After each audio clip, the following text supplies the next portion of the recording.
एक सवाल जो काफ़ी ज़्यादा बिगनर्स का आता है, मेरे पास 10,000 रुपये है, क्या मैं गोल्ड में ट्रेड कर सकता हूँ?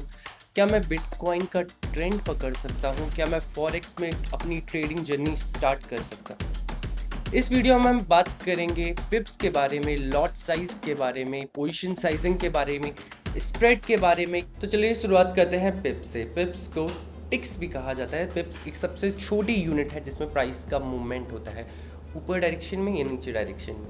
पिप्स को परसेंटेज इन पॉइंट भी कहा जाता है। अगर आपको चार्ट में डिस्टेंस निकालना है कि आपने कितने पॉइंट कैप्चर किए हैं, इसको किया जाता है पिप्स के थ्रू। यहाँ पे हम देखेंगे स्क्रीन में फॉरेक्स में ज़्यादातर फॉरेक्स के जितने भी करेंसी पेयर्स हैं, इन सब में 4 डेसिमल प्लेसेस तक पिप्स को कैलकुलेट किया जाता है। जैसे कि आप देख रहे हैं यहाँ पे 4 डेसिमल प्लेसेस तक पिप्स को कैलकुलेट किया जाता है। लेकिन JBP के जो पेयर है, जैसे कि JBPY USD, ठीक है, लास्ट वीडियो हमने देखा था। अगर JBP, इसका मतलब है अगर JBP ऊपर जा रहा है तो USD इसके कंपैरिजन में गिरेगा। इसमें 2 डेसिमल प्लेसेस तक पिप्स को कैलकुलेट किया जाता है। सेम गोल्ड के साथ भी गोल्ड में 2 डेसिमल प्लेसेस तक पिप्स को कैलकुलेट किया जाता है। अब हम देखेंगे डिफरेंट टाइप के अकाउंट्स। हमारे पास स्टैंडर्ड्स अकाउंट होते हैं, माइक्रो अकाउंट्स होते हैं। तो चलिए हम आगे बढ़ते हैं और हम देखेंगे how much is 1 pip worth. इस सेक्शन में आने से पहले हम समझेंगे डिफरेंट टाइप के अकाउंट। जब भी आप एक्सेल में अपना अकाउंट बनाएंगे तो आपको 2 टाइप के अकाउंट मिलते हैं, डेमो अकाउंट या फिर आपको मिलता है रियल अकाउंट। अगर आप रियल अकाउंट बना रहे हैं, आपको चूज़ करने का ऑप्शन आएगा MT4, MT5 चूज़ किया। अब आपको यहाँ पे दिखेगा standard account, micro account, ultra low account, जिसको मिनी अकाउंट भी कहा जाता है। इसमें आप देखेंगे एक लॉट होता है 100K USD के बराबर, ठीक है। यहाँ पे spread is low as 1.6। Spread के बारे में जस्ट अभी हम थोड़ी देर बाद बात करेंगे, जस्ट फॉर अ रेफरेंस है ये।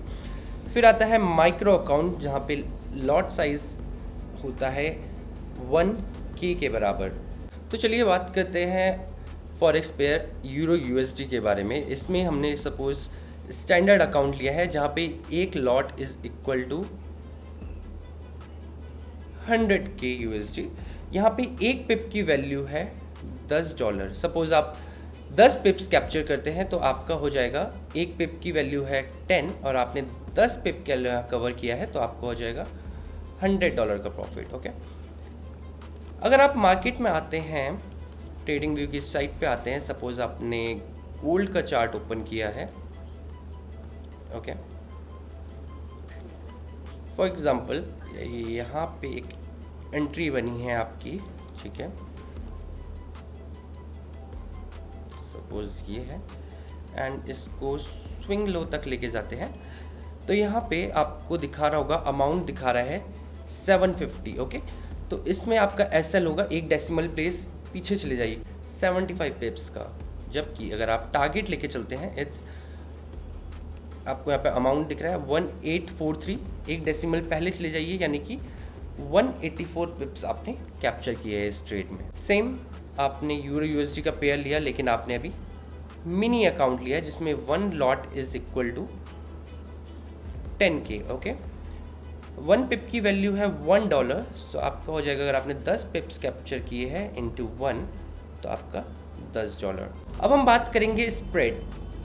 सीधा सा सवाल आता है, हम स्प्रेड क्यों सीख रहे हैं? स्प्रेड होती है ट्रांजेक्शन कॉस्ट। कुछ भी आपने बाई किया है, सेल किया है, तो आपको कुछ ना कुछ कॉस्ट देनी होती है। फॉर एग्जांपल, अगर आप इंडियन मार्केट में आपने किया है तो एक ट्रांजेक्शन कॉस्ट लगती है, जो आपकी ब्रोकर के पास जाती है, जो आपकी गवर्नमेंट के पास जाती है, STT, जितने भी वेरिएबल टैक्सेस होते हैं इन सब के थ्रू।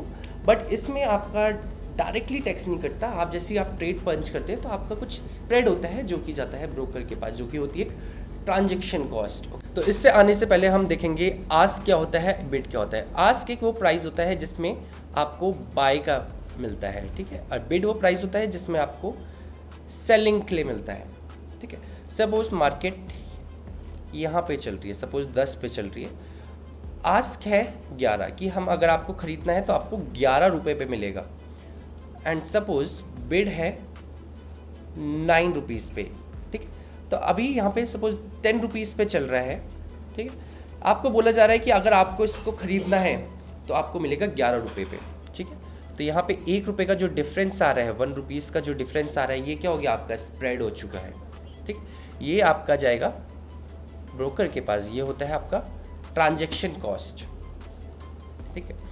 तो सपोज़ कीजिए आप पे यूरो यूएसडी का पेयर है, ठीक है। आपके पास बिड है यानी कि बाय के लिए आपको मिल रहा है इस पॉइंट पे, और आस्क मिल रहा है यानी कि सेल मिल रहा है आपको इस प्राइस के लिए।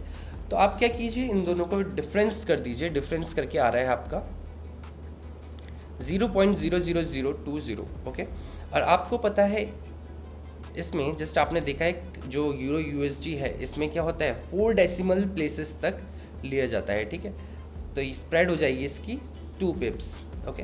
आप इसको डिवाइड कर दीजिए 0.0001 से, जैसे कि आप यहाँ पे भी देख सकते हैं, ठीक है। तो ये आ जाएगा आपका 2 पिप्स। सेम अब हम गोल्ड के लिए देखेंगे। गोल्ड को हमने लास्ट वीडियो में बात किया था, XAU USD से डिनोट किया जाता है, ठीक है। एंड आपको बिड मिल रहा है यानी कि आपको बाइंग के लिए मिल रहा है इस लेवल पे, जो कि है 3349.95, और आपको सेलिंग के लिए मिल रहा है 3350.25। अगर आप इन दोनों का डिफरेंस करेंगे तो आपको मिलेगा 0.30, ठीक है।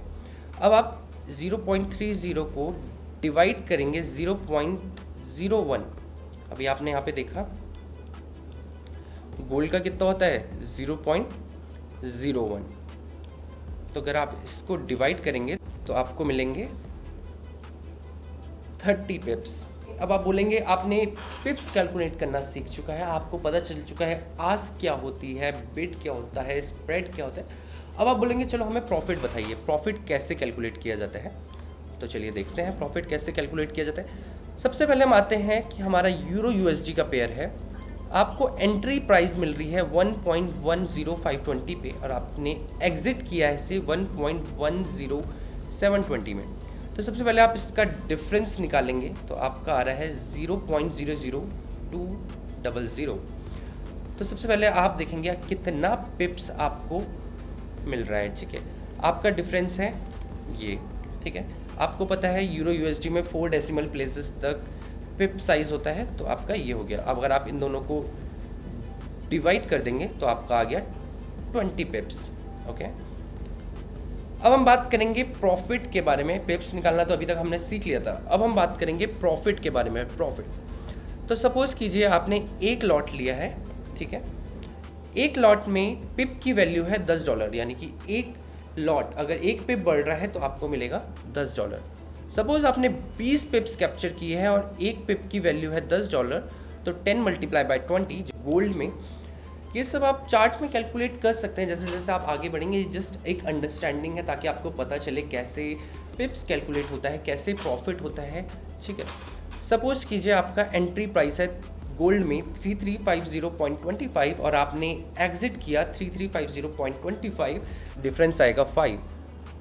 अब डिफरेंस जो आपका आया है इसको डिवाइड कर देंगे आप पिप साइज जो कि गोल्ड में होता है 0.01, 2 डेसिमल प्लेसेस तक, तो आपका आएगा 500 पिप्स, ठीक है। अब प्रॉफिट कैसे कैलकुलेट किया जाएगा, एक लॉट में फॉर एग्जांपल 100 ओजी है, गोल्ड को ओजी में भी कैलकुलेट किया जाता है, और $5 मूव किया है, आपने देखा यहाँ पे $5 मूव किया है, तो 5 मल्टीप्लाई बाय 100 ये आ जाएगा आपका डायरेक्ट प्रॉफिट। तो अब हम बात करेंगे पोजीशन साइजिंग। अगर आपके पास 10,000 रुपये है, जो काफ़ी देर से लोगों का सवाल था 10,000 रुपये से कैसे स्टार्ट कर सकते हैं, तो सबसे पहले इससे पहले हम समझेंगे रिस्क टू रिवॉर्ड क्या होता है। रिस्क टू रिवॉर्ड का मतलब है कितना आप रिस्क लेने के लिए तैयार है और उसके जगह पे आपको कितना रिवॉर्ड मिल रहा है। कोई भी बिजनेस स्टार्ट होता है उसमें हमेशा देखा जाता है कि मेरे पास खोने के लिए कितना है और मिलेगा तो मुझे कितना मिलेगा, ठीक है। तो सपोज रिस्क टू रिवॉर्ड है 1:1, यानी कि आपका ₹1 लगा है और आपको उसकी जगह पे ₹1 मिल सकता है, ठीक है। रिस्क टू रिवॉर्ड अगर 1:2 है जो कि डिसेंट है, ओके है, तो इसका मतलब है कि अगर आपका जाएगा तो आपका 1 रुपये चले जाएगा, अगर आपको मिलता है तो आपको, अगर आपका रिस्क टू रिवॉर्ड 1:3 है तो यानी कि अगर आपका 1 रुपये जाएगा, ठीक है, और 3 रुपये आएगा, ठीक। तो जितना ज़्यादा रिस्क टू रिवॉर्ड हो उतना बेटर होता है। ये आप अपनी स्ट्रैटेजी के थ्रू करेंगे। जब आप कोई स्ट्रैटेजी बनाएंगे, जैसे आगे वाली वीडियो में हम स्ट्रैटेजी पे भी काम करेंगे, हम एक प्रॉपर पाथवे देखेंगे। स्ट्रैटेजी इसलिए ज़रूरी होती है ताकि आप एंट्री एक प्रॉपर पॉइंट पे कर सके, एग्जिट एक प्रॉपर पॉइंट पे कर सके, आप बार बार ट्रेड्स ना लें, ठीक है। तो अब हम देखेंगे, आपके पास अकाउंट में बैलेंस है 10,000 रुपये, ठीक है। आपको इसमें रिस्क लेना है 1% या 2%, ठीक है, इससे ज़्यादा रिस्क नहीं लेना है।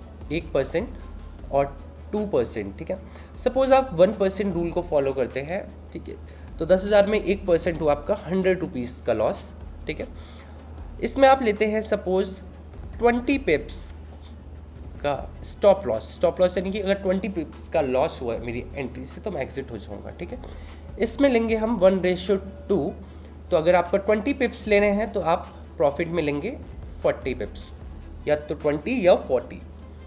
तो फॉर एग्जांपल अगर $2 का मूव आया तो $2 की जगह पे आप $4 का प्रॉफिट लेंगे। यानी कि अगर $2 का लॉस हो रहा है तो $2 के लॉस की जगह पे आपको $4 का प्रॉफिट लेने के लिए आप सोच रहे हैं अपनी ट्रेडिंग में।